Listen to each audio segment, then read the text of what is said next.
Before we start today, we want to apologise for how long it's taken to get this episode out. We have been so busy working on the new word cracker. It has been a gigantic project. It has swallowed you whole, hasn't it, mate? It has, and it's been a bigger project than I thought it would be, when we first started out on it. So currently the online word cracker has, all of the morphemes that come with the word cracking package. And it has a whole lot of lesson presets. So if you want to teach a safe end pattern or a particular spelling rule, there's a preset there. You press a button and up come all the tiles and the morphemes you need, along with teacher notes on how to teach that lesson. For those teachers that are just getting their head around teaching morphology. Yeah. They're trying to hold people's hands through that whole process and support kids to learn it. But we're taking it really to the next level now. It is going neck level. Oh, it is. And I don't even think I could list all of the new features in the word cracker. I mean, this was always the idea to add these features. But I suppose the big ones would be the addition of literally hundreds, I think over 1,000 new morphemes for teachers to work with. So the original cracker has around 70 morphemes. Yeah. And we really now have literally over 1,000 morphemes. And we have smashed the Greek and Latin roots, haven't we? Yeah, all with their definitions and their origins inbuilt to the cracker. So that really opens the scope of use for the word cracker, wide open. It sure does. And what we're really hoping is that people can start using it not just for introducing morphology, but as a resource throughout school, primary school and secondary. I think we've taken the leap from what you might call a basic or an introductory morphology teaching tool to an advanced morphology teaching tool, haven't we? Yeah, that's right. And we have included, so we've scoured the Australian curriculum glossary. Yes. And we have manually gone in and broken down every key word in all of the subject areas in the curriculum glossary and done a morphemic analysis on them. And it's kind of been a fun nerd out, hasn't it? Has. I've learnt so much. Yeah. Listeners will remember we had Liana McCurry on. Was it last episode? Yep. Yeah.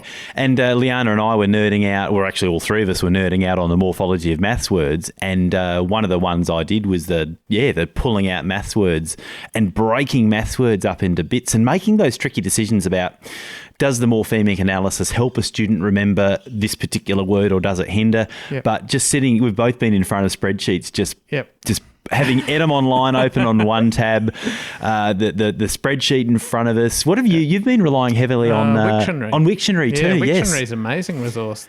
There's a whole lot, and there's a dictionary of affixes out there. That's right. It doesn't have bases and roots, but it has prefixes and suffixes and all the definitions on them, like a huge library of them. Because anyone listening who is, commonly looking at words going, can I pull it apart? There's no one formula. You kind of get better at it, but it's not like dealing with pieces of Lego, is it?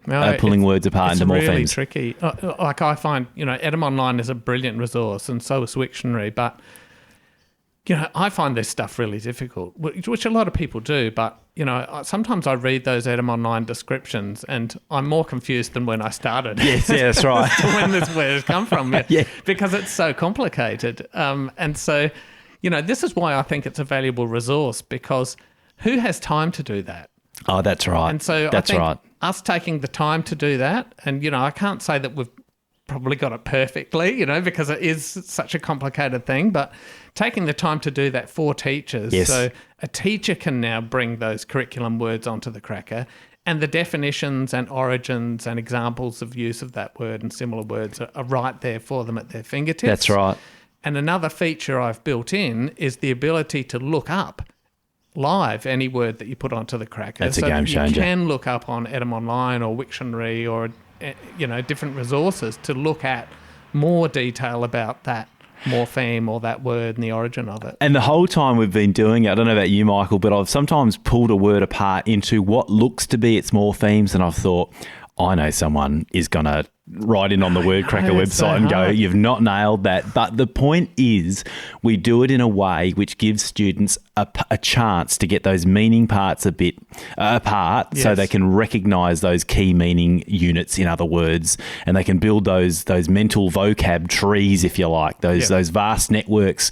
And that's all we're really aiming for. So I suppose it's an apology in advance to our advanced morphologists, Michael, that we may not have got everything spot on, but it's often a little bit subjective too, isn't it? It is. And and we've discussed this a lot. From my perspective, we're not building an online morphology resource. No. Like, we're not trying to replace Edam Online or Wiktionary or all of those excellent resources. We're building a teaching tool. And so in some cases, for example, we've looked at words where, we have a suffix that technically we could break it into two suffixes. Yeah. And we know that technically that's accurate. Yeah. But we've thought, no, let's leave it as a single suffix because that's going to be easier for a kid to remember. That's right. And so really for us, it's about the best teaching practice and making morphology accessible and useful vocabulary tool for kids and teachers rather than trying to be, an ultimate etymology resource because, that's not what it's about. No, that's it's a right. teaching tool. And so those of you who are already subscribed to the Word Cracker, which is www.wordcracking.xyz, you're going to notice in the not too distant future, you're going to fire that up under your subscription and see a vastly different animal. Yeah. And I'm really proud of it and terrified of it. Yeah. Because it's been a gigantic project. And there's way more to come soon. So we've got games on there. So people who use the word cracking process, system, they would have been making their own games with their spinners, which is a fair bit of work. Yeah. And so we've taken all that spinners now and made virtual versions of them. So you can bring them up in front of the class or a student that you're tutoring and it'll spin it for you. The word lists are there. So what I'm really hoping is that we're saving teachers a massive amount of work by doing all this research, resource preparation for them and giving it to them so that they can focus on teaching. That's right. That's the goal, isn't it? Yeah. Well, I suppose, Michael, we'd better get on with things because you and I could nerd out on this stuff. We could make 12 podcasts of nerding out on morphology. We've been nerding out on it for the last 12 months. That's right. Okay, so let's go to our episode, Bill. Welcome to Dyscalculia, a podcast for parents and teachers about the best way to support kids living with learning difficulties. My name's Michael Shanahan. And I'm Bill Hansberry, and I just have to say I've witnessed Michael Shanahan's sneaky run. Now, that means nothing to the listener, but I'm going to explain it to you. On heading back from taking the photo, Michael said, I need to do a sneaky run. No, he didn't even say it. He didn't even announce his sneaky run. He just did this sneaky run. It was a bit like on a cartoon where the hands come up. Anyway, enough of that. Let's carry on. I'm Bill Hansberry, and before we introduce our guests, we do need to acknowledge that we are casting to you today from the lands of the Kaurna people, and we do want to pay our respects to their elders past, present and emerging and acknowledge their deep connection to the land. And unfortunately, we also need to acknowledge that colonisation and dispossession are ongoing processes. Thank you, Bill. Today we are talking all about individual learning plans, what they are, why we need them and how the system works. We've got two guests. We've got Sue Griffith and Lily Shanahan, my daughter. Welcome, Sue and Lily. Thank you. Thank you. Sue, would you like to introduce yourself and tell us a little bit about yourself? Sure. I'm working here at Fullerton House, providing support for students with dyslexia or dyscalculia, dysgraphia, whatever they need, learning supports. But I've been here a couple of years, and I've come from a long career in the classroom in primary schools. And leadership, Sue? And some leadership. Yes, I did do a tiptoe into leadership and backed out. They just don't pay enough, do they? They don't pay enough. Yeah. And Lily, welcome. Would you like to introduce yourself? So my name's Lily. I'm a Year 12 at Sacred Heart College, and I live with dyslexia and dyscalculia and have been on a learning plan for most of my individual learning plan for most of my schooling. Excellent. So we're going to have an expert from the teaching field, and we're going to have a recipient of an individual learning plan. And it would be really interesting to see how the two mix and those two different perspectives. It will be. And then there's you and I, Michael. And we'll just ask riveting, penetrating questions and keep the ball rolling. Because, this is quite difficult. So my personal story is that I had no idea that such a thing existed until my kids were quite late in their schooling. And so I believe I went to a SACE, South Australian Certificate of Education, information evening for students who were going to receive special provisions for exams. So I went along to that, and the person who was presenting started talking about individual learning plan and saying, okay, so if your students had an individual learning plan, hopefully since primary school, then we've got a body of evidence that we can use and work with the school to work out what special provisions they would get in an exam, in a final exam. And I'm sitting there thinking, what? Individual learning plan? What's that? What is this you speak of? Yeah, and so it probably wasn't until early high school for my first child that I even heard of one, which is quite bizarre to me now, knowing what I know now. But I don't think these are necessarily things that everyone just automatically knows about or that schools would automatically offer as students. Sadly, no. Yeah. I have a student currently, and I asked about the individual learning plan. The child's in year 6, and mum didn't know what I was talking about, and went to the school, who also were a little less informative. So from your perspective, what is an individual learning plan? So if you don't know what one is, maybe we should just talk about it and say what it is. And perhaps the various names they come under. Yes. So individual learning plans, essentially they're written for the adjustments to the curriculum an individual student needs to access their curriculum, and they're written really for students with a disability, usually diagnosed, in terms of learning mostly, but it can be physical difficulty. It could be a learning difficulty, which comes under the cognitive realm. It could also be a social emotional. So, lots of our students with autism spectrum disorder, anything where they will need an adjustment to the standard delivery of the curriculum is supposed to be what they're written for. And in fact, some schools will talk about only students with a diagnosed disability have one of those, but there's something they call the imputed disability, which means there's a reasonable assumption and body of evidence to show this student is working in a space where they would need and likely could be diagnosed with a disability. So you can just have a one plan or the individual learning plans can be called one plans, often in... that's the South Australian... The South Australian DEC schools, public schools. DFE schools, yeah. I've seen them called PPL, Personal Learning Plans, IEP, Individual Education Plan.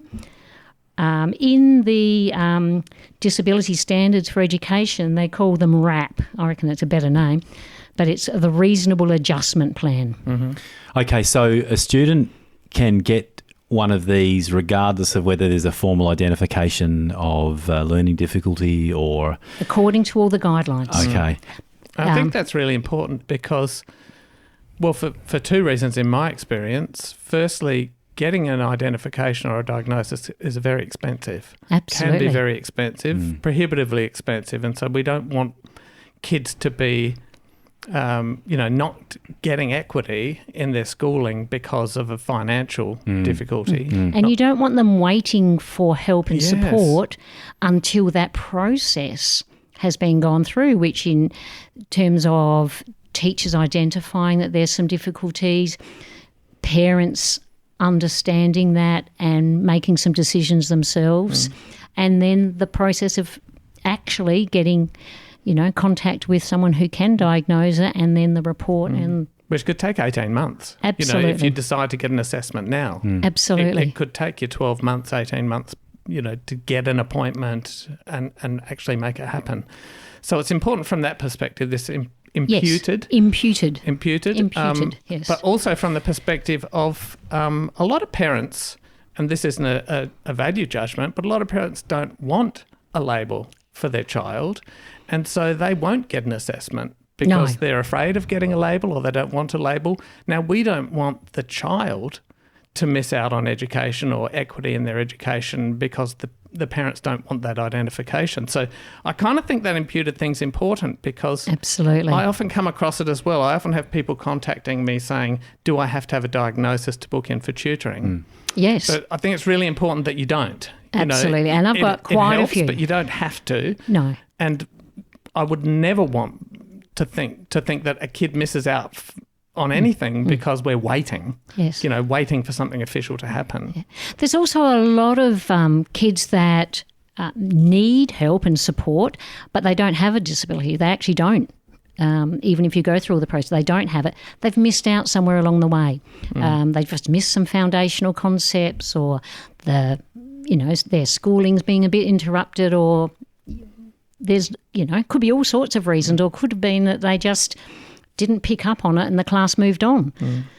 So it's not necessarily that kids need support or an IEP because of, it's just because they're not able to access the current year level because they don't have some of the prerequisite knowledge. But they should have one. Yeah. And so where do we draw that line? Yeah, so there's a cat among the pigeons. Yeah. How do we know, because I got a B for my maths test instead of an A, do I now need an individual learning plan? How do we draw that line? Yeah. It's about the curriculum at the year level. So if you can meet the requirements, the benchmarks for the curriculum at that year level, which is actually a C, then you wouldn't really need one. So purportedly, if it's only that. Yes. Yeah. And so then another question on that, and I sorry I'm digging in, but, I think these are questions that I hear a lot.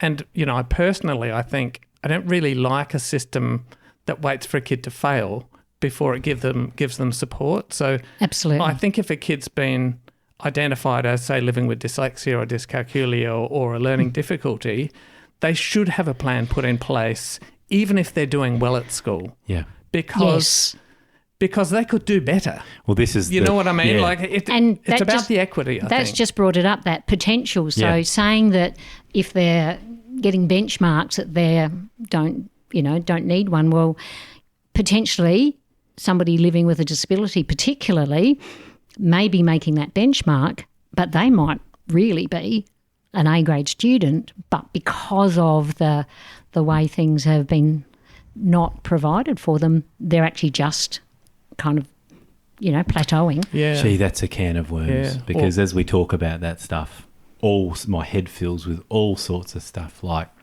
me as a teacher, having been a teacher, saying to a parent, look, they're doing fine, they're passing.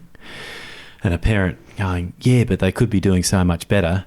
And me thinking, I've got enough on my plate. Yes. Yeah. I think I'm starting from the bottom up, and when I get up to your child, then I'll be able to have the headspace. Yeah. It's tricky, isn't it? And because when you were saying that as well, I'm also thinking, okay, but what's happening behind the scenes here? So let's say we've got a kid living with dyslexia. Yeah. And we know that school is more difficult for them, that they need to work harder.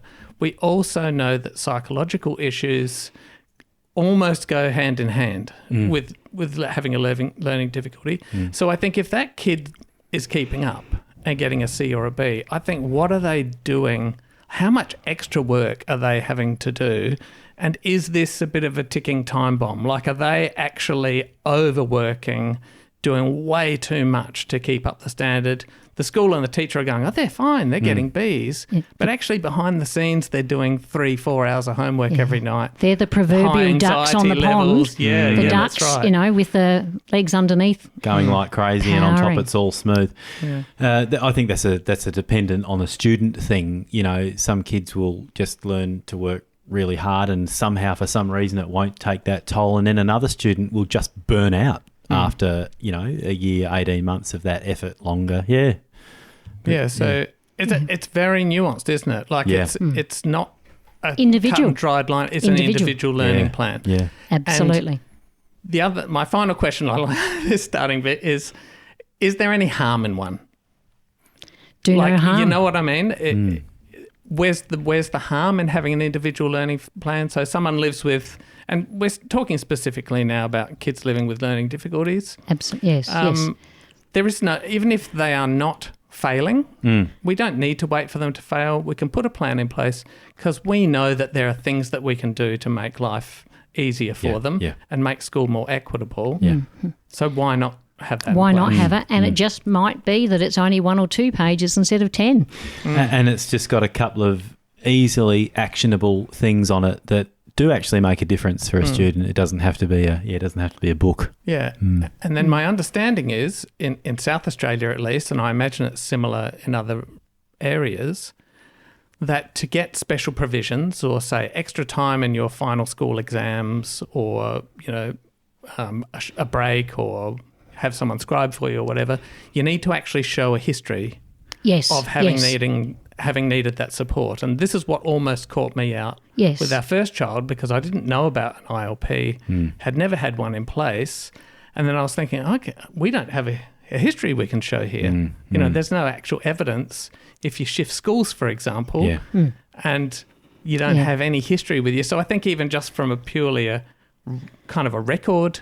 They call it the paper trail. The paper trail. There needs to be paper trail evidence that this has been provided and used and needed by the student, so that it's not everyone who just goes, "Oh, that'd be nice. I'd like some extra time, thanks. I'll just go and apply for that." I don't know if this is the case now, but Karen Hodgson, one of the Ed Sykes here, years ago went into bat with Annette Brock at the time and had a number of meetings with the SACE board about this special provision business. And to the SACE board's credit, back then they changed their tune. But what was going on then was,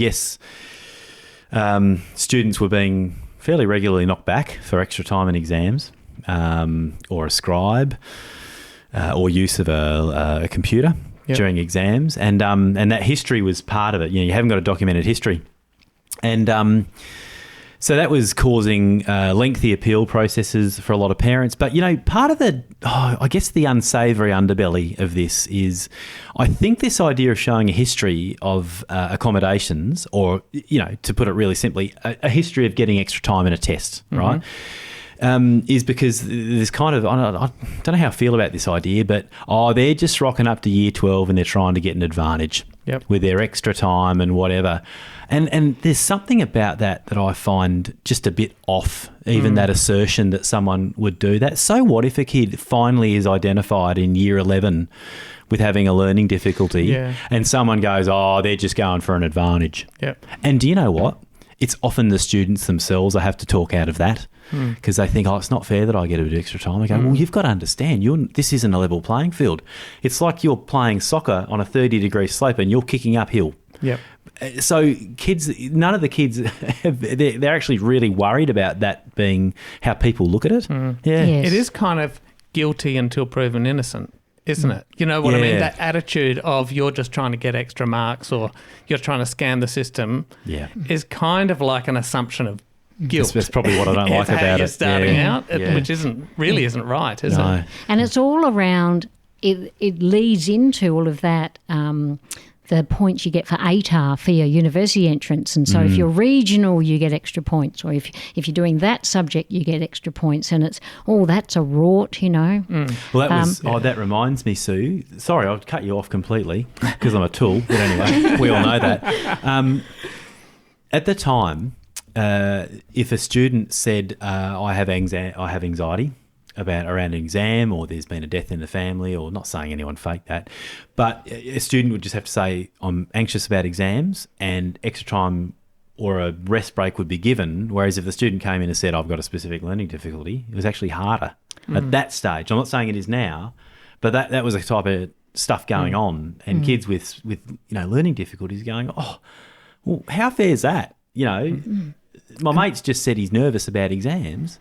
Well, he might be, but I'm having to jump through hoops. And I think in South Australia, our SACE system, because of people like you, Bill, and advocates along the way, Karen and Annette mainly, is actually better, I hear, than a lot of other places. So a lot of people listening will probably still be in that situation where living with a specific learning difficulty doesn't automatically qualify you for extra time or special provisions in exams. And it's waxed and waned over the time. South Australia went from being really good in this space to being fairly shabby in this space to being good again. I don't know where it is now. I haven't had a student in that position for a little while. So And the extra time they get if you don't know your stuff, it doesn't matter how much extra time you get, you're not going to be able to put it on paper. So it's not this massive, free-for-all. Yes, a right. bit of Yeah, extra that's right. time is just the extra time you need to process it. Yes, it's right. just a bit of extra time. It's not like you get 3 hours for a 20-minute exam. That's right. It's not like that extra 10 minutes is going to make up for the fact that you studied or didn't study. Yeah. Exactly. Yeah. Exactly. Or you know it or you Yes. don't. That's right. That's right. Yes. Yeah. And even part of that might be that, your working memory, you can't remember things and you're going to miss stuff, but that's not going to come back to you just because you've got an extra whatever it will be, 15 minutes, 20 minutes, half an hour. Yeah. That's not going to come back. So it's not going to impact. No. Yeah, so it's a whole difficult area, isn't it? Yeah. That whole area of assessment, and I don't think it's really. I've never really seen it addressed anywhere really well, but I kind of think it's a bit of a side issue. I think people get caught up in the extra Yes. time for the exam and so on, but I think where the rubber hits the road is in the classroom every day. For me, yes, we need the paper trail and so on, but it's not about that. It's about making the kids' daily life in the classroom, how they learn, what they learn, how comfortable they're feeling. For me, it's about that, but I'm not one that cares so much about, exam results and so on. I know that's important to a lot of people, but I think that's the more important part of it, which kind of makes me, think, why do we have them? Okay, it's a good question. And so I think we've covered what they are. Okay. And, I think that's fairly clear, but why do we have them? And I wonder, Lily. So Lily is someone who has been, because she's my second child, so she had the advantage of me knowing about ILPs. So Lily, what that means, there aren't as many photos of you in the photo album, and every now and then when your parents start to lose it, they'll forget your name first. Yeah, that's right. And then you try and make up for it by inviting them onto the podcast.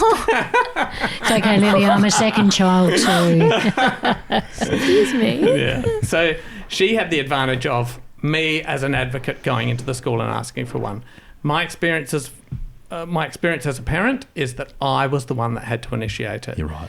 And I felt some reluctance when I did. It was like, I got a little bit of, not complete pushback, but a little bit of a pushback. But I think as a parent, it's important that you do push for it. But so Lily, as someone who has had most of their school life with an individual learning plan, do you think it's been helpful?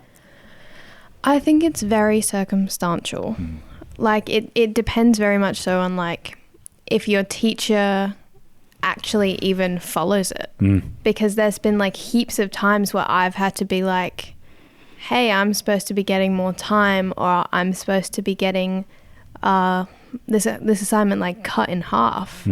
And dad's like already talked to them about getting all of this, and then they're just like, oh yeah, but we've already started it now. Okay. You know what I mean? Like if I've already done such a large amount, I can't go back. But then there's, of course, other times where the teacher does actually follow through with it and like explain it to you and like make you feel okay about it. And that's when it's really helpful. And Lily, how does a teacher make you feel okay about it? I'm really interested. Well, I think that, if a teacher is explaining a new assignment to the class, if they were to tell me beforehand, they're like, hey, I'm explaining some stuff that doesn't really apply to you, but like you still pay attention because it will help a bit. And then afterwards, like straight afterwards, you come and explain the new task to me. That's when I'm like, okay, so now I know that I'm not going to be sitting there while they're explaining and getting extremely overwhelmed. And then afterwards, I'm not waiting there like, okay, so do I start on what they just said or do I like just sit here and fall behind because I'm waiting for them to tell me what I should do? So it's really about how like the teacher goes about implementing it. Yeah. And you mentioned some teachers just seem to know one's in place and to just...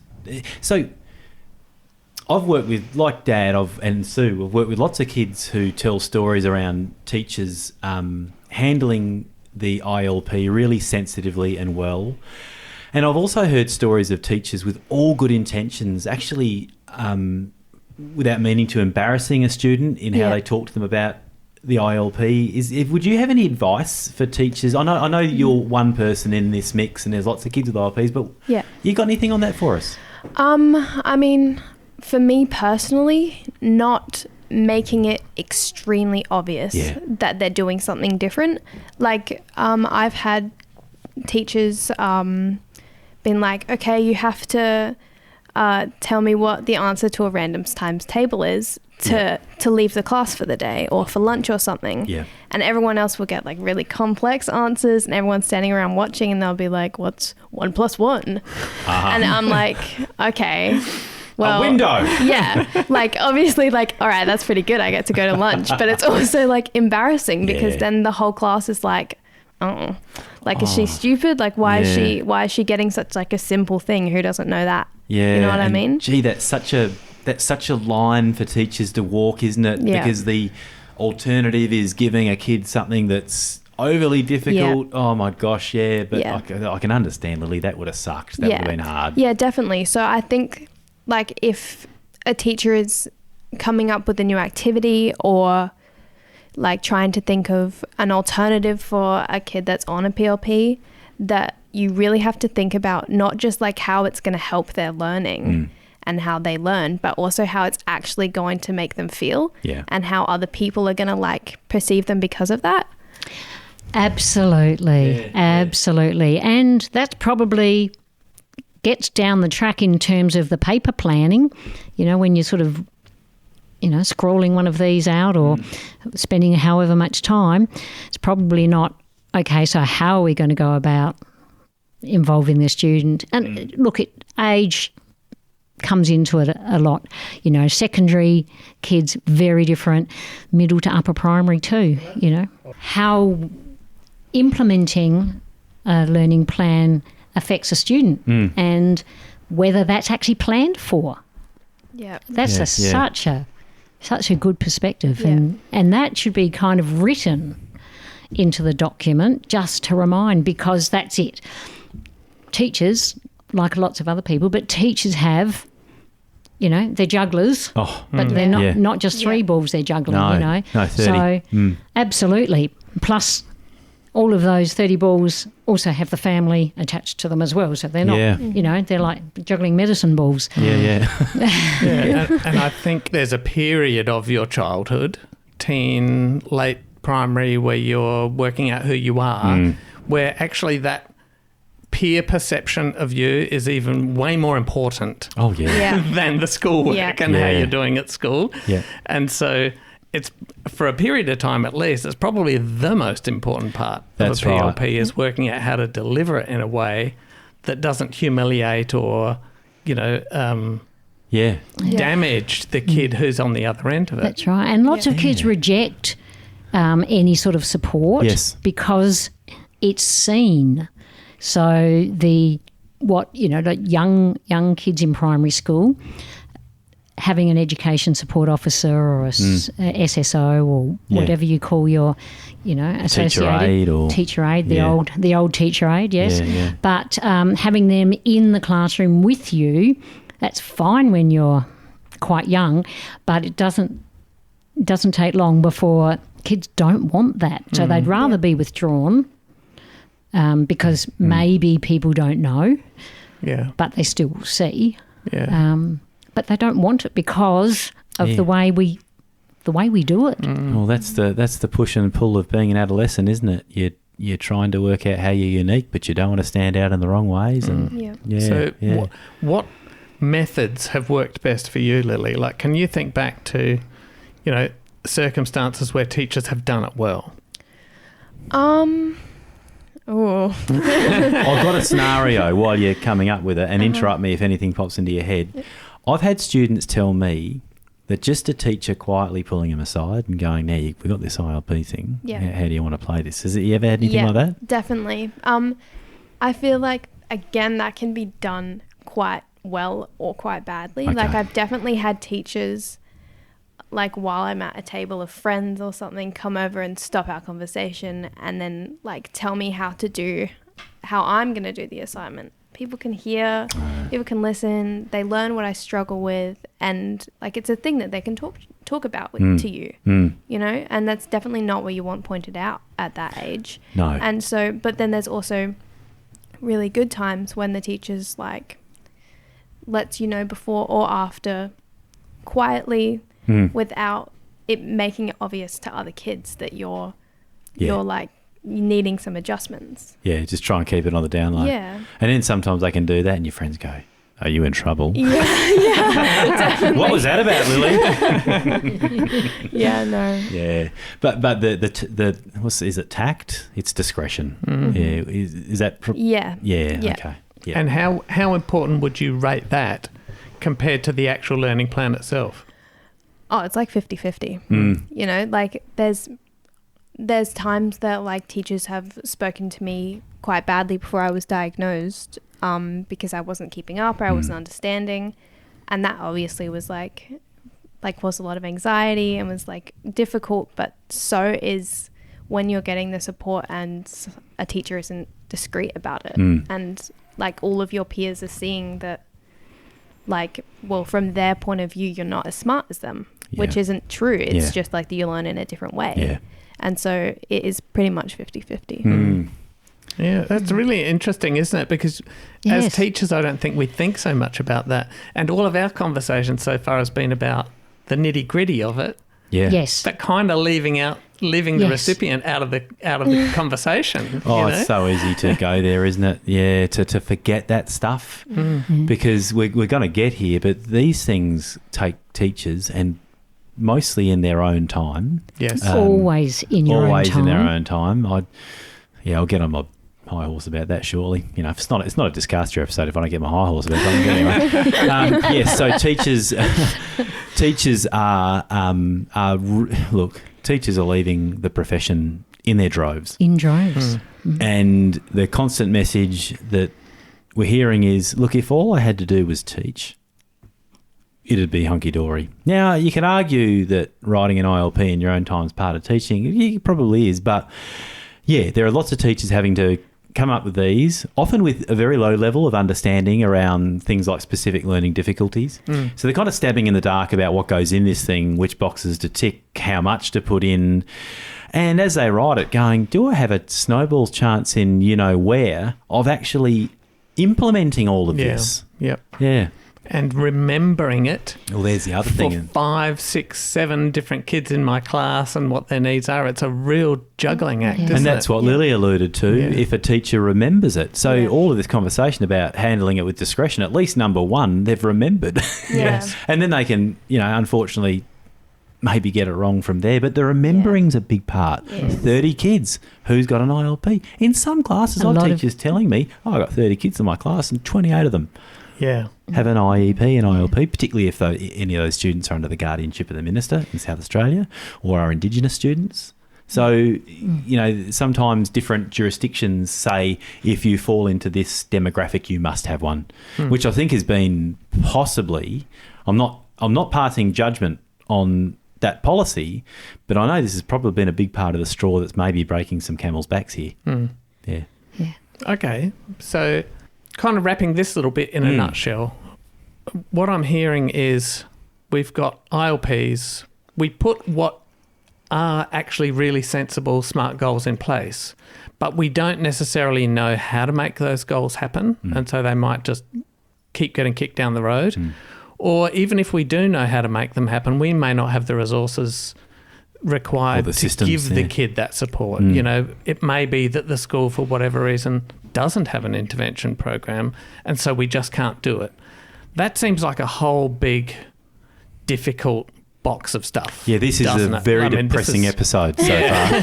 That's a really big thing that really a whole school's got to get their head around how we're going to approach this. And if we really are going to be serious about having individual learning plans, let's be serious about actually giving teachers the tools, time and resources to implement them.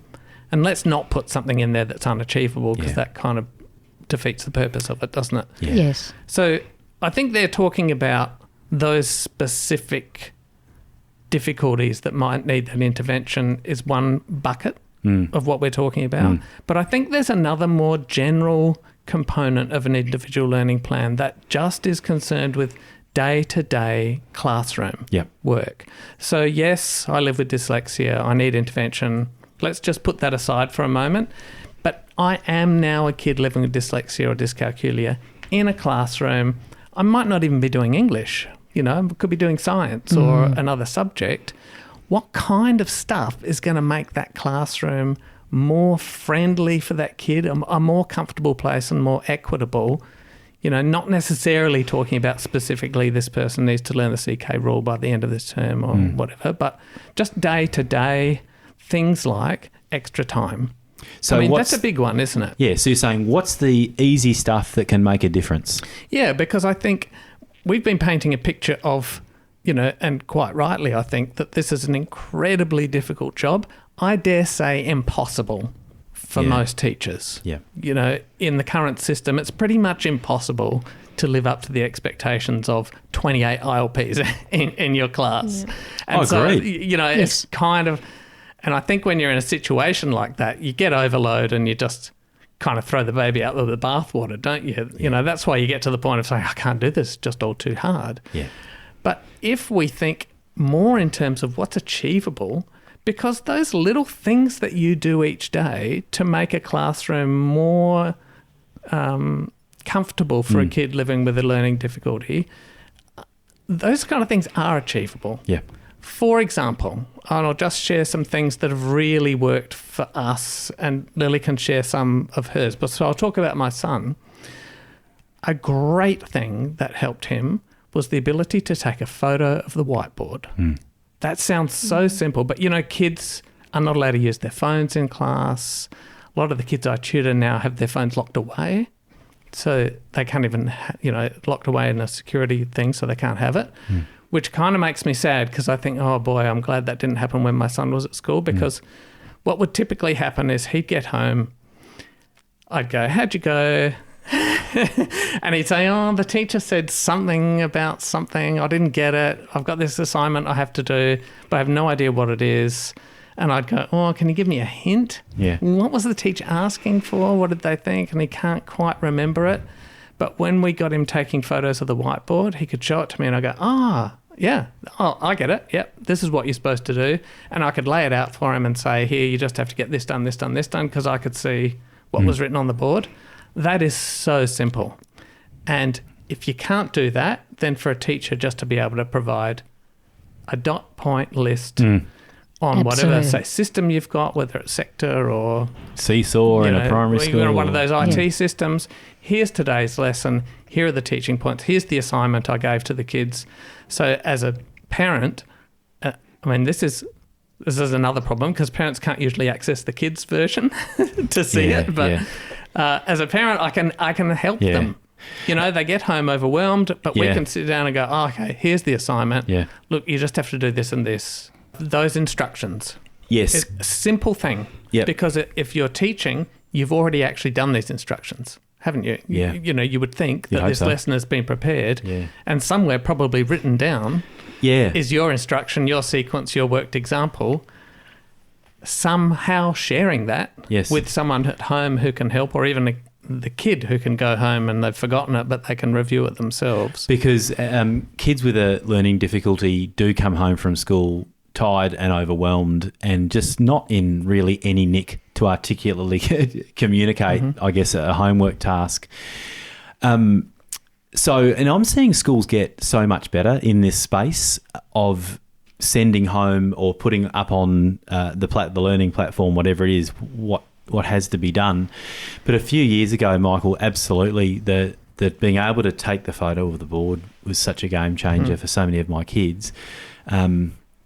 I hope no teachers fell over when we talked about phones in school, because I personally think one of the best things the department did was ban mobile phones in schools. It is a double-edged sword, though, because for some of our kids it was a real help. But it's an easy way around it. The teacher can take a photo of the board and share it. Well, that's right. Yes, and why not share it with everybody? Yeah, that's right. And that's the thing with having the online, the sector or the day map or the whatever you have. If everything's up there, then you've got the visual that you can go back at your own pace. It's why every single learning experience you go to as an adult, you go, can I have the notes, please? You know, and can I have them before at the start so I can annotate them for myself? Lily, we're talking about homework, obviously. Mm-hmm. What did teachers do for you in light of your PLP around that sort of stuff that helped? Yep. Well, again, it was different compared to each teacher. Yeah. Like when I was in year 6 and 7, my teacher said that no one in her class was going to do homework, and that she was going to have it like, if you're struggling at school, then like she helps you at school. Because if you're struggling at school and you haven't done it and you go home and you're on your own, you're still not going to be able to do it. Yeah. And she was an amazing teacher. With homework, so a kid's Yeah. got an ILP, and homework is absolute nightmare territory. A bit like, Michael was saying.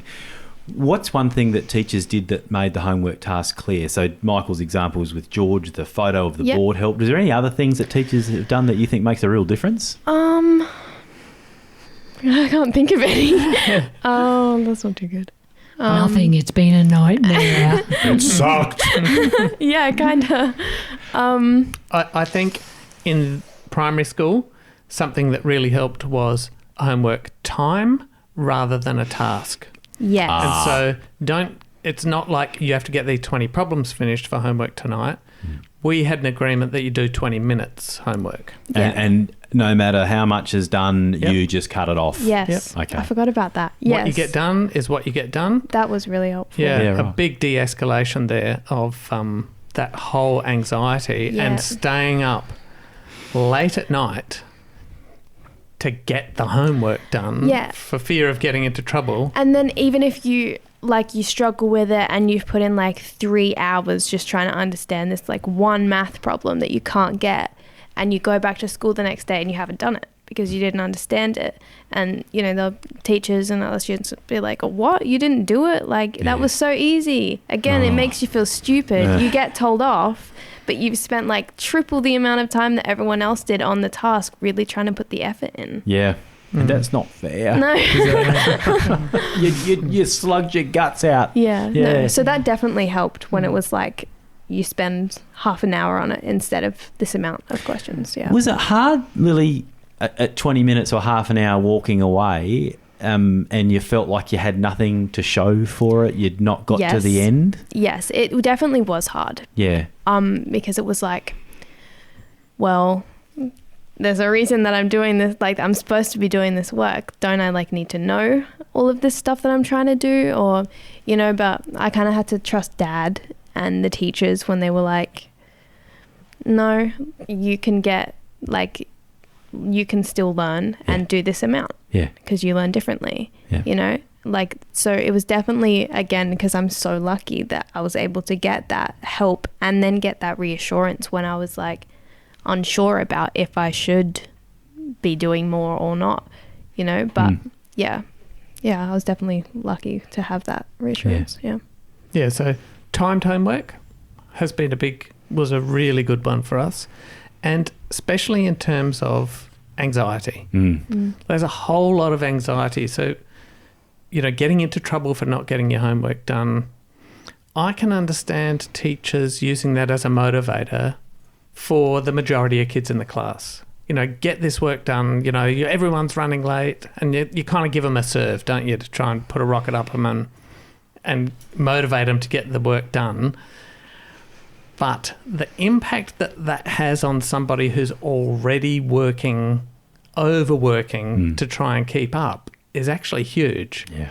And so I think avoiding blanket class statements and kind of pep talk speeches that raise the ante, when there are kids in that class who actually that's going to do damage to them. Yeah. Yeah. You know what I mean? And so I think being a little bit more selective about those... Where the feedback goes.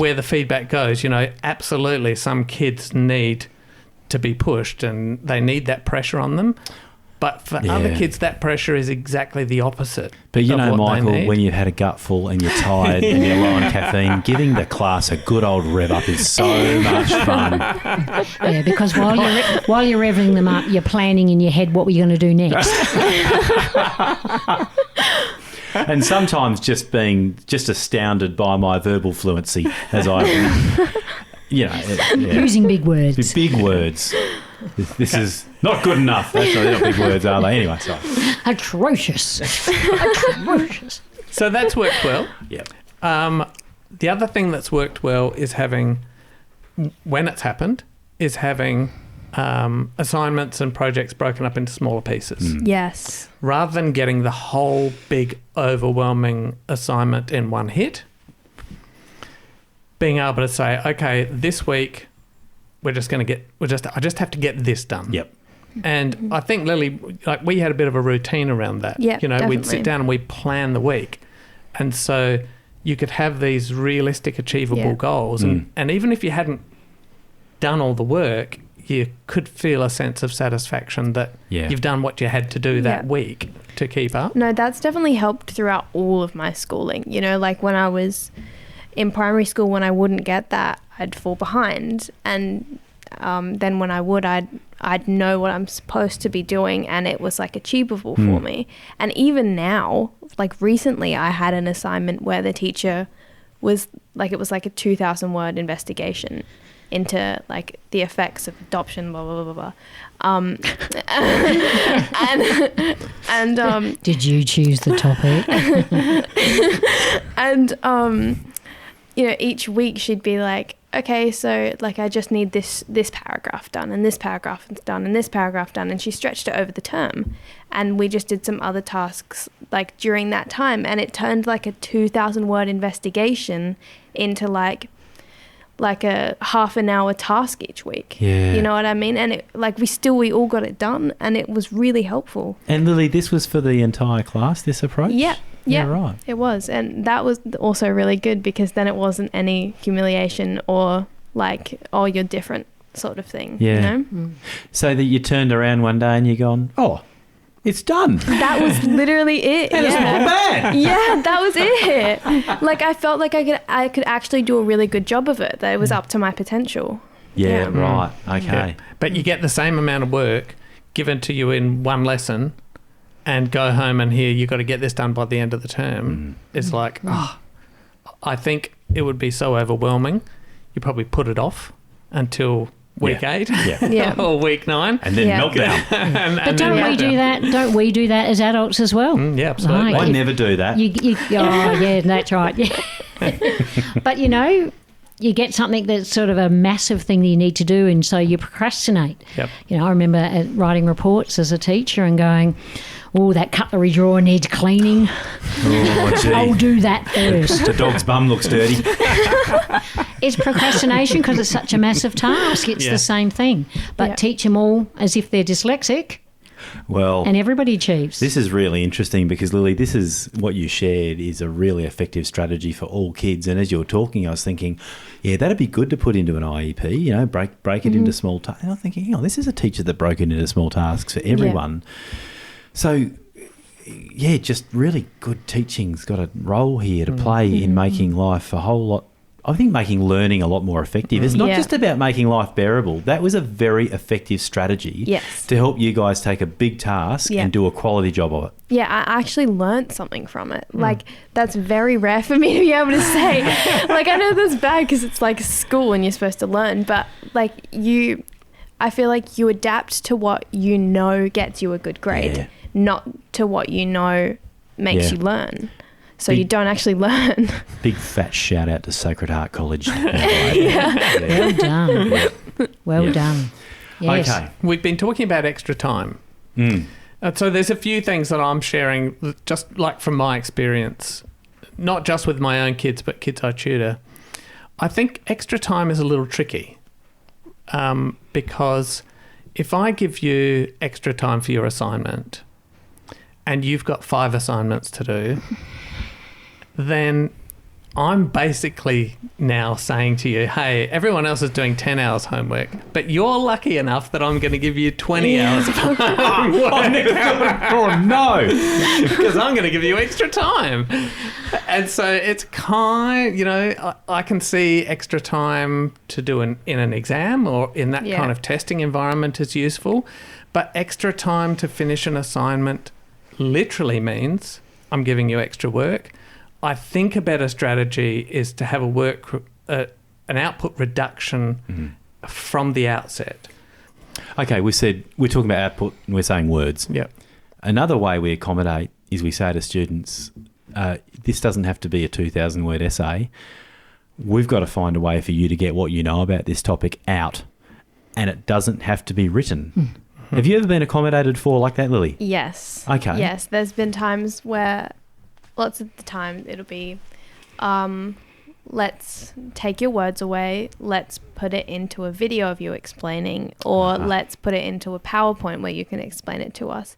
That can definitely be helpful, but again, it depends on the task, because a lot of the time I still have to write and plan out everything that I need to talk about to get my point across, and then do a video or a PowerPoint. So it's actually more work. Right. Yes. Yeah, because I can't just be like, oh, okay, here's the assignment. Yeah, and there's a PowerPoint out of thin air. You know what I mean? Yes. The same amount of everything, and like the process of words is the same. Yes. So it's the sequencing. Yeah.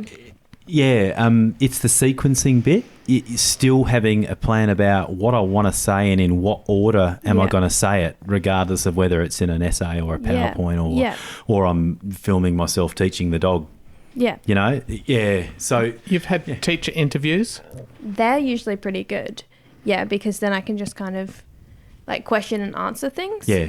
Then I can show them that I know things, I'm learning, Yes. they can see my progress, but I'm not sitting there trying to work out how to spell this word for half an hour. Yeah. You know? All right. So, Lily, could an example be you've been doing the Industrial Revolution and how life was really hard for kids, and I'm your teacher, and you've handed me up a 2,000-word thing, and you're a bit skinny on a response to how did the Industrial Revolution change life for children in England? Yeah. And I know you know it in your head, so I go, hey, Lily, can I catch you in a bit? And discreetly go, hey, Lily, can you just expand on this? Yeah. You've got this answer here. Can you tell me, is there anything else you can tell me about how life changed for kids when they were in factories? Yeah. And then I can just be going, yep, she knows that, she knows that. Tick, tick, tick. It's a lot easier, because then, you know, teachers will say that and then be like, I'll be like, oh, yeah, okay, because I know more about it. And then I'll go back and I'll be like, wait, but I can't write any more about this. You know, but then it's a lot easier, even if the teacher's scribing while you're saying that. Yeah. And then it's still your thoughts and your words, but it's not that extra challenge. Yes. So Absolutely. the teacher works out that you know what you're talking about. Yeah. You know the topic.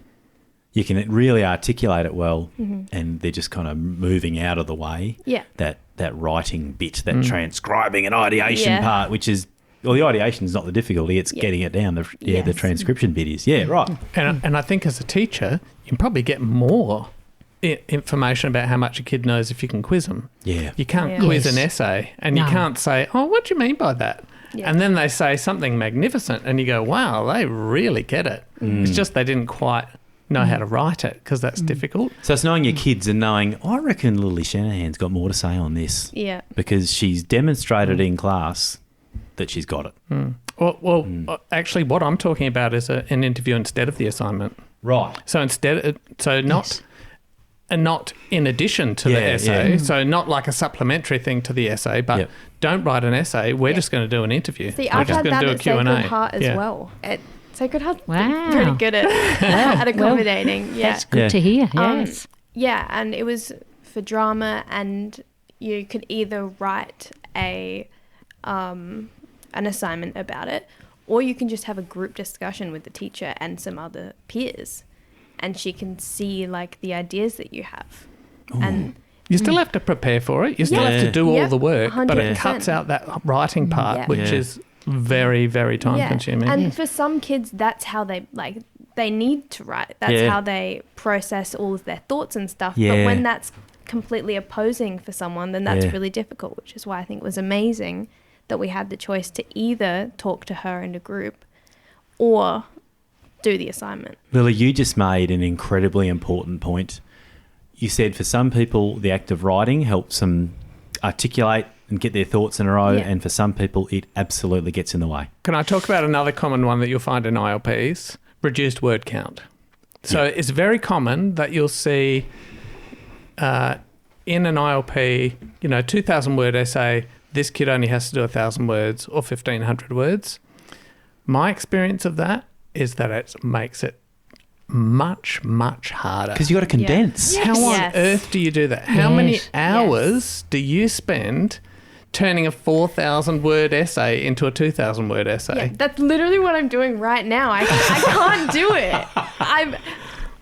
I usually have to get Dad's help to do it because I spend all of this time and effort into putting this research and information that I know into something, and then, oh my God, it's 4,000 words, but then it's supposed to be 2,000 words, but then they've thought they've helped me and reduced it to 1,000 words. So now I need to get rid of like 3,000 words. So what do you do? You could sell them to those other kids. I've got a spare 3,000 for anyone.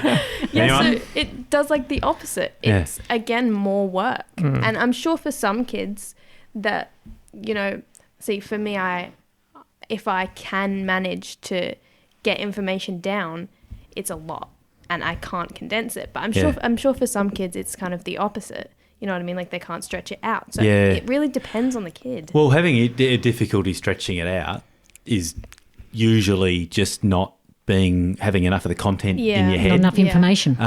That's right. You know, when I go fluffy on my writing, it's just because I'm padding. Now, I'm not saying that's the only reason that sometimes kids are short or a bit skinny on a word count, but most of the time in my experience it is. Yeah. So, Lily, what do you do then? Because you know you got all this stuff in your head. You got this incredible schema in your long-term memory of this topic, and you understand it. And someone goes, "Hey, Lily, you got 2,000 words." Mm-hmm. What do you do? Well, this is something that I've probably recently learnt rather than have done like over all of my schooling, is that I just put down random words that's in my head. Either like I use a voice thing, so it literally just says what I'm saying. You're recording your own voice. Yeah. Yep. Dictation. Yeah. Yep. Thank you. That word. I'm like, if I'm in class and I don't feel comfortable doing that, I literally just write down as I would say it. And like, if I don't try to sound proper or like an actual essay that you would. Yeah, so it's not academic language, it's just regular and I speech. find that gets it out, and then I can go through and get help to make it sound proper. Yes. So if you say to yourself, Lily, just get ideas out and down, don't worry about the way they're constructed at the moment, and we'll do the polish later. Yeah. Right. That's how I get all of my work done. Yeah, gotcha. Having a teacher put that structure in place for you would be excellent. Yes. Yeah. And some teachers have done it, some teachers haven't. But kind of, I brought that up because I know how much pain it's caused. Yeah. Lowering a word count. Yes.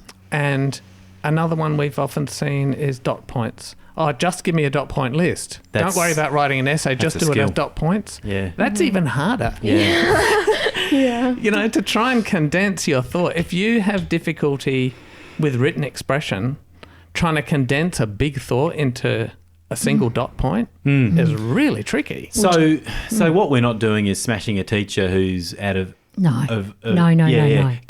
We're just saying, look, there are boundary conditions around everything. You know, this is not easy. Yeah.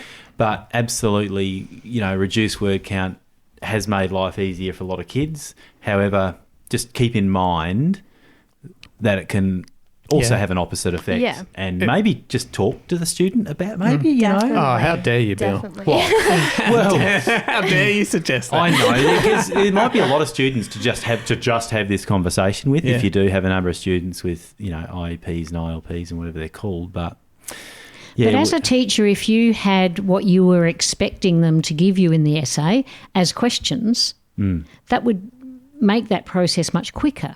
If you already had it and you could ask that question and the student could answer it, you could record them answering it. Yeah. And then you go, right, boom. Play it back with a checklist next year. Yeah, or have the questions there ready. Yeah. Yeah, or play it back later. Yeah. But you've got that evidence already, so there's no, you're just letting them, you know, where's your evidence for Lily always getting A's because she's just talking to you? Here it is. Yeah. What do you want? Yeah, and by the fact, what are we assessing here? Yes. Yeah. Okay. Yeah. And if we're assessing her understanding of science, It's not about spelling it right. It's not about nice handwriting. No. Not about paragraphing. Yeah. Well, it could Okay, be if that's that's all part of the good. assessment criteria, but yeah. Yes, Yeah. but that's not assessing the science knowledge. No. But it may well be part of the whole. So what we're offering up are not a heap of easy solutions, just things to think about, because we know we've got teachers listening and we've got parents listening, and I guess you get intellectual about any conversation and the answer tends to be this is nuanced, and this is highly nuanced, isn't it? But teachers are desperate. Teachers get into teaching because they want to help, and teachers are desperate by and large to help kids reach potential. It's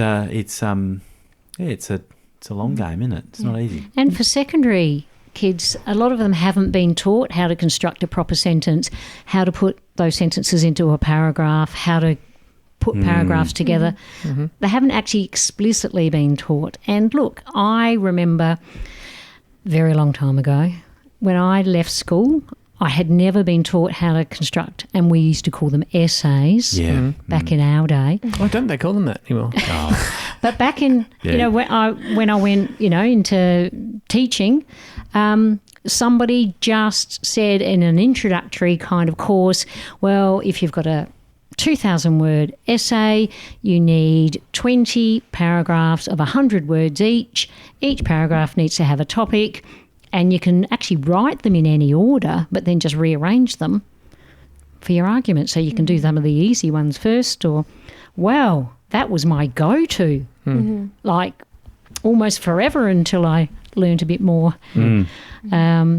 And you just think even that's such a little tiny kernel of advice to not have got that at all in my secondary or my entire schooling. Yeah. And you think, well, anywhere from about year 3 or 4 onwards, we're asking them to write extended texts. Yeah.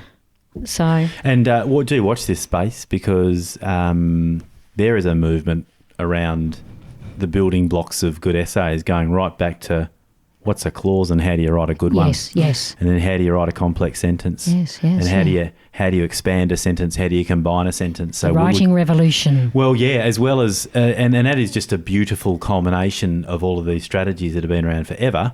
And there are other good resources as well, but that's the big one, isn't it? Yes. Yeah. So Lily, sorry, it's too late for you, love. If you're in a certain... No, it's not, you know what I mean?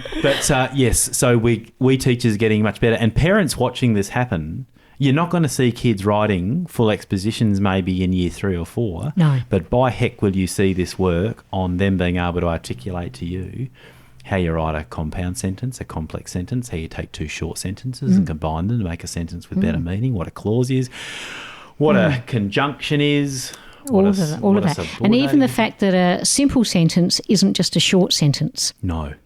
It's not about being short. No, it has subject and predicate. Subjects and predicates, and one subject can have more than one action. Oh, you see, this is sentence porn. So when you getting kind of excited. No, sorry. When Michael, you don't cut that. Lily and I are just looking at each other over here on the other end of the table. Yeah. I'll let you two go. Sue and I started speaking. Did we start speaking in tongues over here, did we? We've already started packing up. That's word nerd knowledge. And I thought it was rude when you reached over to unplug my microphone, Michael, when I was like...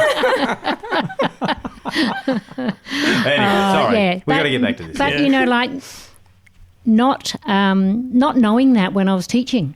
Or not really getting that and teaching it to kids and going a simple sentence, that's a short one with one of this and one of that. Move on. Compound is putting 2 of those little ones together. And complex is really complex. Yes. All right. Okay, so anyway, individual learning plans. We've got... Oh, that's right. Yeah. So we meandered, didn't we, Sue? They are incredibly important for all the reasons we've discussed. And just this one little sample of Lily, not that you're a little sample, but one example shows what a huge impact it can have with just simple things. So we did get caught up earlier when we were talking about how complicated it is, how difficult it is to be a teacher, and how really the formulas for individual learning plans are those SMART goals are fairly unachievable in most circumstances in a typical classroom environment. Mm-hmm. And so we don't want that to stop us No. from doing simple things that are absolutely achievable and will benefit everyone in the class. Yeah. So things like not giving a massive assignment all in one hit to kids and saying, now get this done by the end of the term. Now, there would be kids in the class that could cope with that, but I can guarantee there'll be a percentage living with dyslexia or dyscalculia, or depending what subject it is, who would be so overwhelmed by that it becomes impossible. Causes a huge amount of anxiety, loss of self-esteem, loss of confidence, and this is not even doing the work, this is just getting the assignment. Yeah. You know what I mean? Yeah. So just thinking about how do you make that equitable. So it's really thinking about, in our previous episode about people living with ADHD, how easy it is to get overwhelmed by that massive assignment. So simple things like breaking up big assignments into smaller chunks, helping kids with their planning, giving them that scaffolding to say, this done by this week, this done by this week, draft by here, draft by there. Thinking carefully about extra time and word counts and talking to the kid and making sure actually we're not just going to put this in here because it sounds like a good thing to be in there, but actually working out whether that's actually a good thing or not. Because it'd be pretty difficult for a kid with an individual learning plan to then arc up about the individual learning plan and say to a teacher, hey, this isn't working for me. That's a bridge too far, I think, for kids, if they're lacking, especially if they're lacking any sort of confidence. So Or I think it's important. really understanding their learning difficulty. Yeah, getting that individual plan, talking to the kid, like you said, Bill, to say what really works here. Does it actually help you when I give you less words? Or is there another would way? you prefer to do an interview? Perhaps having a little smorgasbord of options for kids. Yeah. And so they're not feeling humiliated because everyone else is doing an essay. Well, I'll bet you just come over here and we'll have a little chat. Yeah. That I just want to pick up on that, Lily. I wrote down here, don't feel comfortable doing that. You said just in the middle of explaining something, and I thought we got to go here about when a teacher offers an accommodation or something that, and you go, oh right, so everyone's going to be doing it this way, but I'm going to be doing it that way, or I'm going to be in the exam room first, and everyone's going to be walking in on me already started. Is there any? How do we? I don't know if there's an answer to this. This I don't feel. Even if that thing is potentially really helpful, it's the whole looking different thing, right? Yeah. What advice would you give to teachers about that? Because I don't want to look different, but I do learn differently, but I don't want to look different. Communication with the kid. Okay. Like I don't think I actually saw my learning plan until I was in like year 10. You know what I mean? And there was definitely things on it that I was like, oh, that doesn't help, and oh, that does help. You know what I mean? And so I feel like if the kid knows why they're being separated and it's explained and it's like, hey, would you feel comfortable if we put you in the room first? Or is there another way that you would like to do this? Would you like your 10 minutes at the start or at the end? Yeah. Stuff like that where the kid actually knows what is going on and they can tell you what will help and what doesn't help because they've experienced it. It's them. Yeah. So it's like it's a complicated issue, obviously, but it's pretty simple to just be like, how do you feel about this? And Lily, you're a really articulate young person. As you were talking, I was thinking, all right, a year 5 kid or a year 4 kid with an IEP and, and the teacher goes, what do you reckon? And the kid pretty understandably goes, I don't know. Because they just haven't had experience of what's worked and what hasn't. Now, I don't know. Has anyone got any comment on that? Or is it just down to the teacher observing and continually asking the kid, hey, how'd you go with that? See, I think it comes, that word explicit, all the time. And because Lily came from a family where it was talked about, where she'd seen some other strategies, when people were talking about strategies or they talked well, and she grasped that really easily and felt confident as a person. You seem like a really well-rounded kid, you know. You seem really good. But not all kids have that confidence, and they don't. When we say, what do you think about that, it's like not a rabbit in the because spotlight. they just go, I don't know what you're even talking about. I don't know what you're offering. I don't know how that would help. And then they don't want, you know, they've got that peer group. They just want to go out and play footy with the boys or with the girls. Or I've experienced that, and I feel like it's then as like the adult that you need to take it on. You know what I mean? Like, that's obviously not always possible, but you know, you say, okay, they don't know, I'm going to try this way, and I'm going to try this way, and I'm going to try this way, and I'm going to really pay attention to how, you know, how well I think the task has displayed what they think, how their attitude has been towards it, you know, really paying attention so that even if the kid doesn't know what does and doesn't work, the teacher can. so some trial and error. A little bit Yes, of scientific definitely. method. Absolutely. You know, I'm going to try giving One variable. let's Yeah. try giving some extra time for this. See how that goes. Yeah. The anxiety levels drop. Yeah, true. Does the work? I'd forget which variables I've given to which kid. I'd have to take you good do notes. you do it for the class. Well, you see, again, here we go. Again, this, what works for, Yeah, what can make different life kids. easier for a kid with a learning difficulty can... What does it matter if for this assignment the assessment is going to be an interview for everyone? Yeah. And then, you know, everyone will benefit from it. And if you see that really works for the kid living with dyslexia or learning difficulty, then maybe keep that in place for them. And then it's not an odd thing. But what about when that kid lands in a written exam later on? You know, I mean, that's absolutely cracking way to assess in that mode, but at some point the student is going to be, well, I guess unless there's a really good accommodation in the exam, but if the kid's doing the SACE, there are going to be some fixed hard lines around how it gets done, you know. And you've got your NAT plan leading up to it. Yeah, that's right. And you wouldn't want them to have never done anything and then hit SACE. Because you just set them up to fail. Absolutely. So they need some practice. They need some normalisation around the testing. But the stakes for those testings, that's what we need to look at. Yeah. And we can't get it away from the stakes. No, that's right. We need to manage that and maybe be a bit of a gatekeeper. Okay, the stakes here, guys. I just want to see if I've taught you this. But that's understanding that as a teacher. Yeah, you know, whereas I've got somebody, you know, on my back to give them data. So and then that's back to what we were talking about at the start, isn't it? Yeah, There's yeah. these It's our there are understanding. these exams. You know what I mean? There's Yes. this standard that you have to meet, and it drives so much of what happens in the classroom. yes, That even now we're saying, oh yeah, but what about when, you know, one day they'll have to do a written exam. So what does that mean? Therefore, they can't do an interviewed assessment. You know what I mean? It's quite tricky. So I think the approach to that is about being explicit. Yeah. So yes, here's our goal, is to do a written exam. We know that that's the goal. But along the way, there are things you have to learn in order to do that. So you're doing a book study, for example, and the ultimate goal is an exam or a written report or whatever.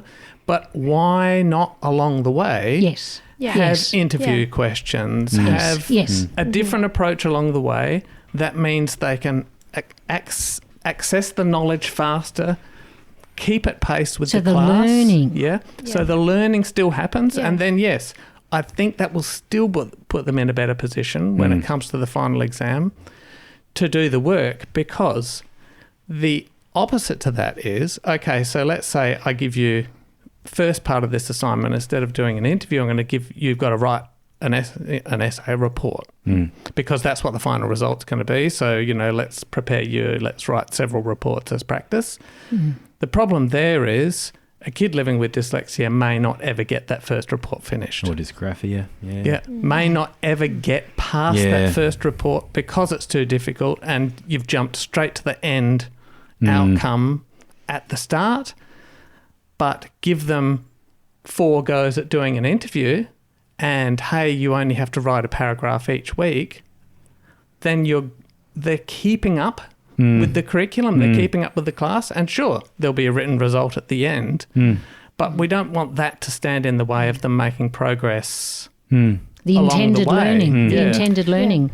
What are we trying to teach? What's the intended learning here? Yeah, and is it always? And obviously, if you have a class of 30 kids, the quickest and easiest way to identify that is to get some written things and then look at it later.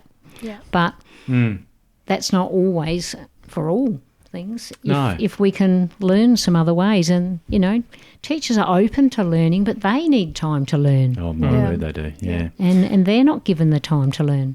No, yeah, there's another one. Lily, there's these things called exemplars where teachers will give students an example of another student's work Yep. that has absolutely hit every criteria. Yep. Got any comments on that sort of thing? I love that. Right. Yeah, I get that for web design currently, and it's so helpful because I can read a document that's like, you need to do this and you need to do that, and I won't understand it. But then I can look at an example and be like, that's what it means by doing that, and then obviously it's still difficult. It's year 12. You gotta figure out how you can use it in a different way, how to display what you're thinking, but it is good structure to show me personally how the kid who got the A.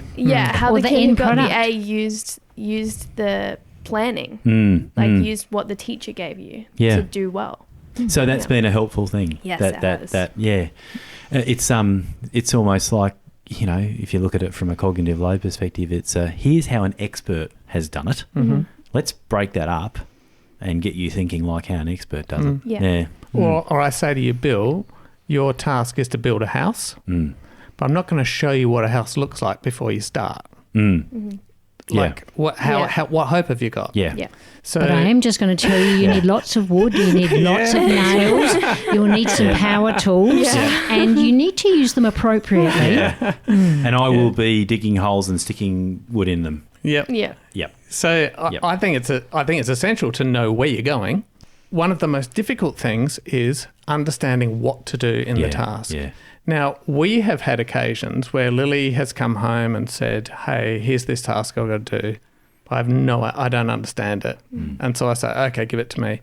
I read the task instructions and I have absolutely no idea. Yeah. What this task is. Yes. I have no idea. International baccalaureate assignments, I don't even understand them.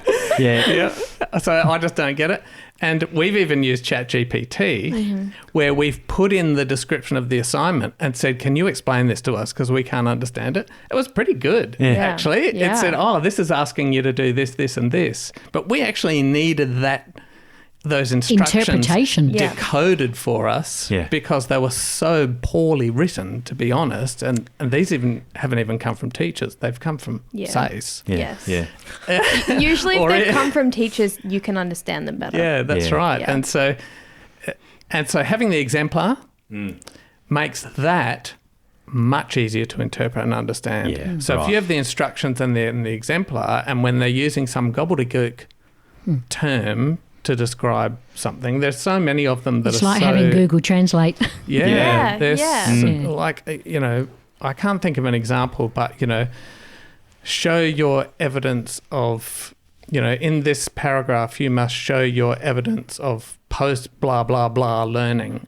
And I'm like looking up online, what does post this mean? And there's no definition of it anywhere. Post-structuralist. Yeah, and it's some education term that's indecipherable. So, so having the exemplar helps. Right, Yeah. I'm going to chuck this one in there. But doesn't that stifle a student's creativity, Michael, if you tell them exactly how a good assignment will look? I've got the answer to that, by the way, but I want to go here because this whole idea of teaching creativity, I know we're meandering.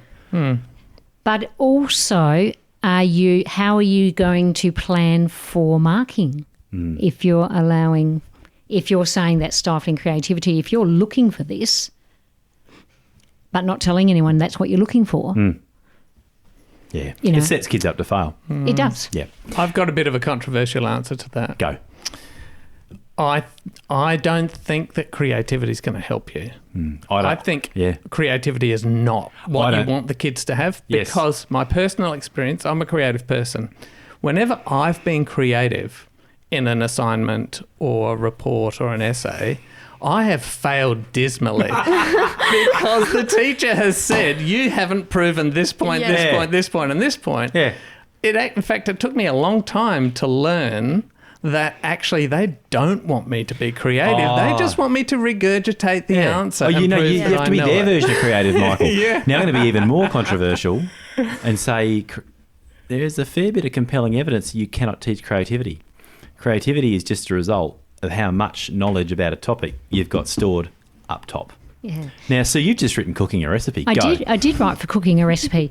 Now, if you get a new recipe for something, how creative can you be? If you don't know how the original recipe works and tastes and looks and smells and makes, and I'm no chef, but I'd cook it the first time exactly the way the recipe's written, and then you eat the cooking process, and then you go, I could have chucked a bit more of this in there. I could substitute that for that. I can get creative when I've got the knowledge. But you can never cook an omelette with snails.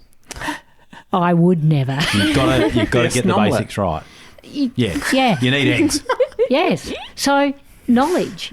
If you don't have the knowledge, and that's what a lot of the time we're trying to demonstrate and ask kids for, is have I given you the knowledge? Can you regurgitate that knowledge, or can you express your understanding? Now, as you go up in the school, you'll use some of the knowledge you had to be more creative about things. But if you don't have the knowledge, you can't be creative. So you are creative from a space of a good foundation on how to do something. Yes, yes. Okay. You know what you can change and what's absolutely essential to not change. Well, how did we get here? Well, we're cooking even. Okay, so I kind of think of it like this. How much support does a kid need? So if we're thinking about an individual learning plan and we get away from the formulas and so on, all the things we've been talking about, boil it down to what does it mean? And, you saying, isn't that stifling their creativity? And, we might not want to do an interview because ultimately they've got to do an essay or a report and, that's not helping them. So I kind of think the rule of thumb for me is, what support do they need? As much as they need to be successful. Okay. That's it. And nothing is too much if that's what they need to be successful. But you can have too much in an IEP or an ILP. Oh, too many things, yeah. But I'm talking in general, the purpose of this is for the kid to succeed. Yes. Yes. And so if a kid is not succeeding for whatever reason, diagnosed, identified or not, what do we need to put in place for them to succeed? And that could be just a small 2 or 3 things? It could be. But if it means they're not writing, they're presenting instead, means they've got a lower word count, means they've got more time, so be it. Yeah. Because that's what they need to succeed. And if they don't get what they're given, what they need to succeed, they never will, will they? I mean, for me, that's what it boils down to, this equity, is forget about the system, forget about the exams. That we know they're there, but day to day, what do I need to give this kid for them to be succeeding and thriving in my class? And if that means I got to give them a photo of the whiteboard, if that means I got to write down absolutely step by step what they got to do to get an assignment finished, if that's what it takes, then I think that's what we should do. And what's come into this conversation is, why wouldn't we do that for all students anyway? Yeah. Well, I think we've given absolutely no hard answers about IEPs. Have we? But confused people. Well, what have we done? I think Lily's given us the best result. My best word. information. I think absolutely. Lily, actually, what do you... Yeah, come on, Lily. Everyone's going to get the right... Summarise it Great for us. discast here. Wish you let Lily talk more. No pressure, Lily. No. Right. We'll just write a report for us on this. In 1,000 words. Is there anything that popped into your head, Lily, while we were rabbiting on? Well, I think that we haven't come to an answer because there is no one answer. Oh, there it is.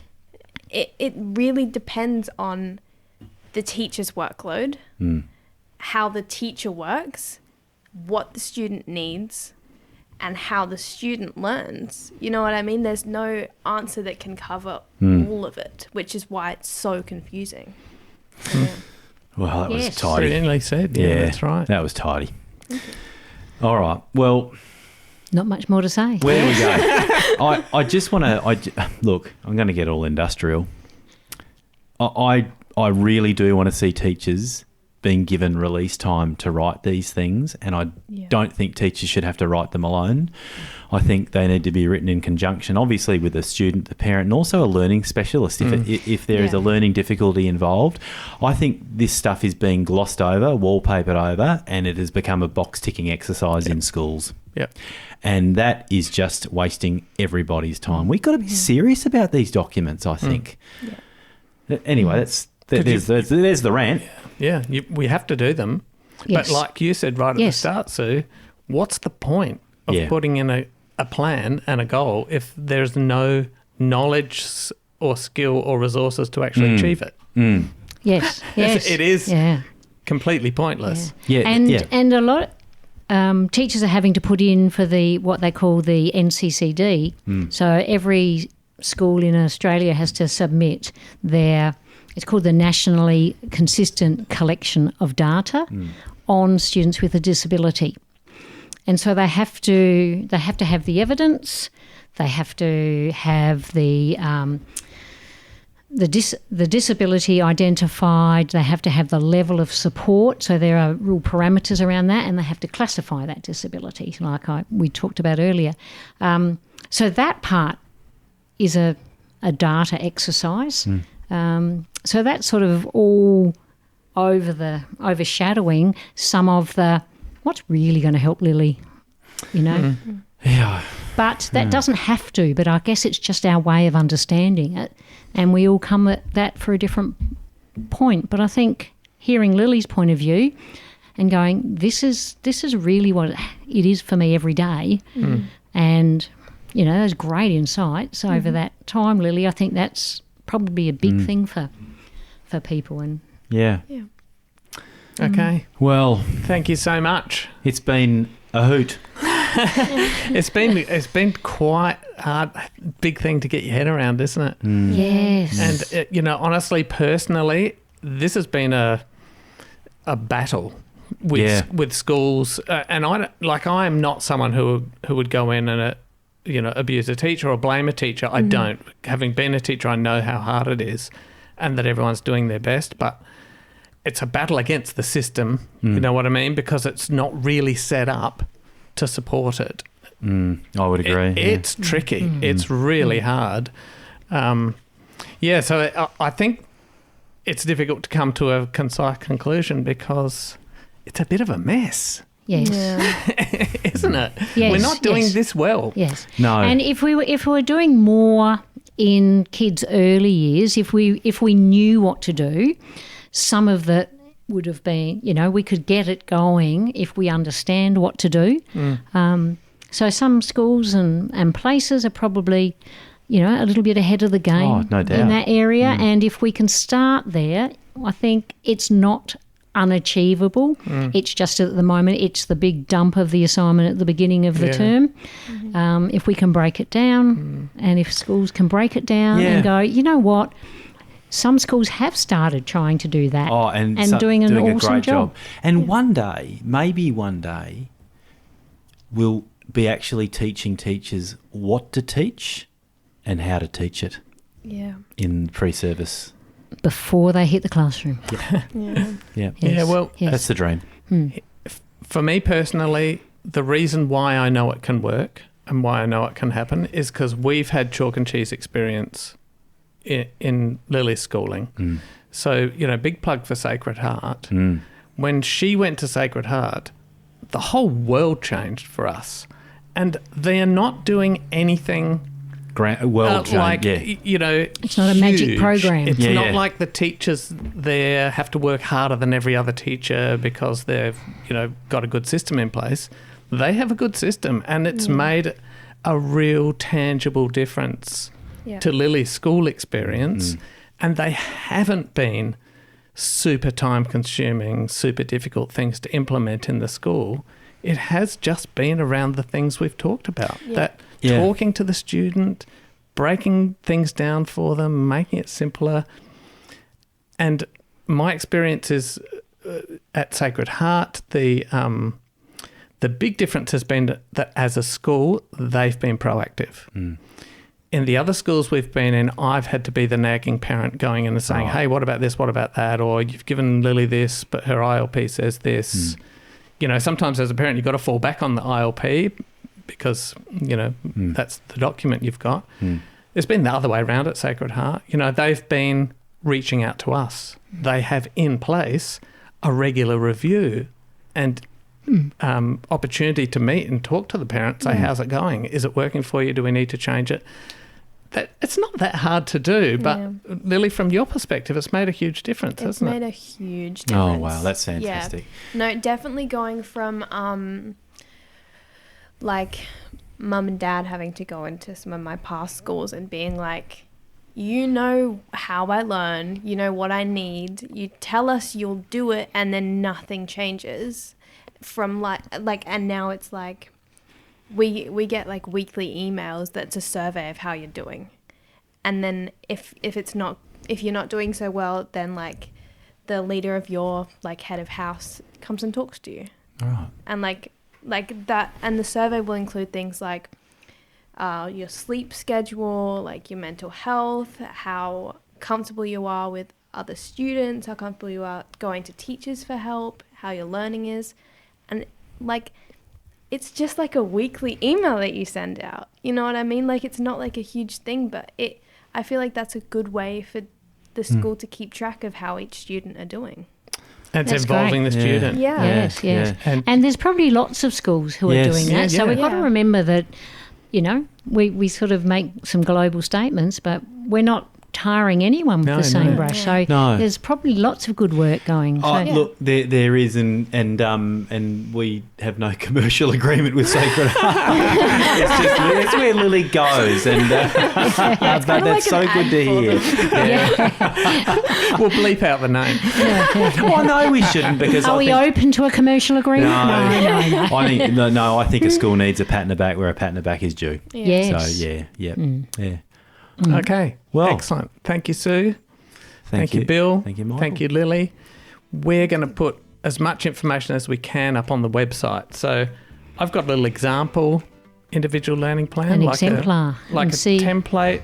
It's not something that I'd say you would use because it's kind of like a catch-all, but just to give people an idea of the kind of things that might be helpful to put in an individual learning plan. Yep. So we'll put as much information there as we can, show notes, links, as we usually do. We'd love people to comment on the posts and ask questions, because I always learn more when people ask questions. Follow us on social media, and thank you for listening. Thank you, everyone. Thank you. Thank you, everyone. Thank you.